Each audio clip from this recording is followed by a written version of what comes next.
آپ جانتے ہیں کہ اس کا گھر کچا تھا، ایک جھونپڑی نما گھر تھا، کچی دیواریں تھی، گھر میں غربت کے ڈیرے تھے، کوئی چارپائی کوئی بستر سلامت نہ تھا، ایک لاغر بکری تھی وہ دودھ بھی نہیں دیتی، گھر میں غربت ہے، وہ غریب تھی پر دل کی نیک تھی، غریب تھی پر گھر دل کی نیک تھی۔ یہ جملے میری طرف توجہ کر کے سماعت فرمانے ہیں دوستو، یہ آخری چند جملوں کی طرف جا رہا ہوں۔ جب وہ حضور کو لے کر گھر پہنچی، والی کونو مقام کو لے کر گھر پہنچی، اب حضور کو سلانے کا بستر پہ لٹانے کا وقت آیا۔ وہ جو غربت خانہ، غریب خانہ جو ہمیں نظر آتا ہے مگر وہ دولت قدا تھا، وہ رب کے عرش سے بھی بڑھ کر تھا کہ جدھر کملی والے نے آرام فرمانا تھا، مگر اس کی زہری غربت تھی۔ جب حضور کو بستر پہ سلایا، حلیمہ سعدیہ ایک نظر حضور کو تکتی ہے، ایک نظر اپنی غربت کو تکتی ہے، جھونپڑی کو تکتی ہے، اور جب حضور کو گھر لائی تو زبان حال سے پکار اٹھی، زبان حال سے پکار اٹھی کہ حلیمہ کلی نو بیٹھے۔ ادھر سے بھی آواز آئے، ادھر سے بھی آواز آئے، سارے حلیمہ سعدیہ کی طرف سوالی بن جاؤ اور اپنے غربت خانوں کو، غریب خانوں کو دیکھو۔ جب حضور کو لائی تو مخاطب ہو کر کہتی ہے حلیمہ کلی نو بیٹھے، حلیمہ کلی نو بیٹھے، کدی سرکار نو بیٹھے، حلیمہ کلی نو بیٹھے، کدی سرکار نو بیٹھے۔ میں کیڑی سیج، میں کیڑی سیج، میرے آقا ہم لٹ گئے، اس دنیا کی رنگینیوں نے ہمیں آپ سے دور کر دیا، اس دنیا کی لذتوں نے، اس بے وفا دنیا نے، اس کمزور دنیا نے، اس مکڑی کے جالے نے، اس غربت کے گھر نے، اس متاع الغرور نے میرے آقا ہم سے آپ کی محبت کو چھین لیا، آپ کے تعلق کو چھین لیا، آپ کی محبت کو چھین لیا۔ میرے آقا ہم آپ کی ملاقات بھول گئے اور حلیمہ سعدیہ کی طرف غربت کے مارے بیٹھے ہیں، شہری خود غریب ہے، پیسہ بھی ہے تو دوستو اگر دین نہیں تو غربت ہی ہے۔ میرے آقا آج ہم آپ کو پکار کر کہتے ہیں اس حلیمہ سعدیہ کی طرح کہ حلیمہ کلی نو بیٹھے، حلیمہ کلی نو بیٹھے، کدی سرکار نو بیٹھے۔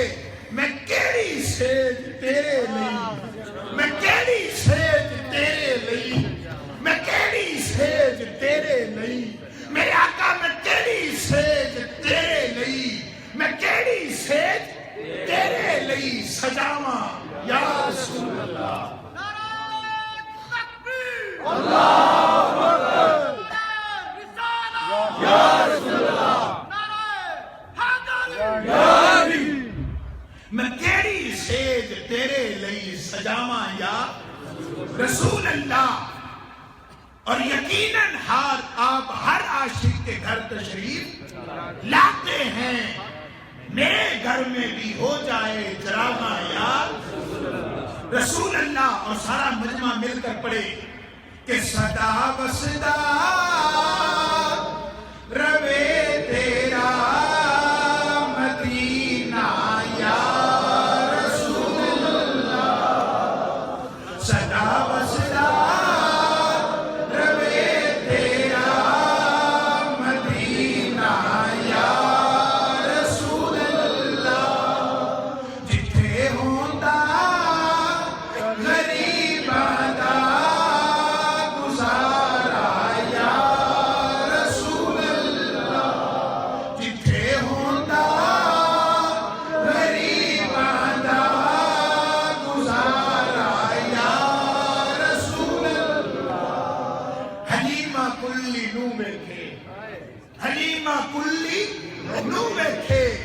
کدی سرکار نو بیٹھے۔ میں کیڑی سیج تیرے لئی سجاواں یا رسول اللہ۔ تو احباب ذی وقار توبہ کی رات ہے، خدا کی قسم رب مان جاتا ہے۔ رب کو منانا مشکل نہیں، خود کو منانا مشکل ہے۔ خود کو منانا مشکل ہے، خود کو منا لو توبہ کے لیے۔ تمہارا خود کو منا لینا ہی رب کو منا لینا ہے۔ خود اپنے نفس کو منا لو، اپنے دل کو منا لو۔ اور یہ جو محافل یورپ جیسی سرزمین پہ ہمیں ملی ہے، اسپین میں رہتے ہوئے پاکستان کے سفیر بن کر رہو۔ یہاں پہ رہنے والا ہر پاکستانی یہ ہمارا دوسرا گھر ہے۔ یہ اسپین کیا ہے؟ ہمارا دوسرا، یہ دوسرا گھر ہے۔ اس کی سلامتی ہماری سلامتی ہے، اس کی ترقی ہماری ترقی ہے، اس میں خوشحالی ہماری خوشحالی ہے۔ یہاں پہ ایسے بن کر رہو کہ تمہیں ہمیشہ لوگ عزت اور قدر کی نگاہ سے دیکھیں کہ پاکستان کے لوگ رہتے ہیں، پاکستان کے لوگ رہتے ہیں۔ کبھی ایک شخص کا عمل خدا کے لیے سارے ملک کی بدنامی کا باعث نہ بنے۔ یہاں کے قوانین کا احترام کریں، یہاں کے حالات کے مطابق اپنے آپ کو ڈھالنے کی کوشش کریں۔ یہی آقا علیہ الصلوۃ والسلام کی تعلیمات ہیں کہ جدھر رہو اور جدھر سے روزی کماؤ اسی کو اپنا گھر سمجھو، اس کی سلامتی کے لیے فکر مند رہو، اس کی ترقی کے لیے فکر مند رہو۔ یہی تحریک منہاج القرآن اور یہی شیخ الاسلام ڈاکٹر محمد طاہر القادری کا پیغام ہے۔ آخری 3 سے 4 منٹ تحریک منہاج القرآن کا پیغام کیا ہے؟ ابھی محترم علامہ عبدالرشید شریفی صاحب بتا رہے تھے اور اسد بھائی بتا رہے تھے کہ یہاں اسپین میں 18 حافظ قرآن 2003 میں نے میٹرک کیا تھا دوستو، 2003 میں، اور واللہ جب میٹرک کیا تھا تو مجھے قرآن پڑھنا بھی نہیں آتا، زہری دیکھ کر قرآن پڑھنا بھی نہیں آتا تھا۔ میں منہاج القرآن کو نہیں جانتا تھا۔ مجھے گاؤں کے کسی بندے نے کہا یار منہاج القرآن لاہور جا کر ایڈمیشن لے لو۔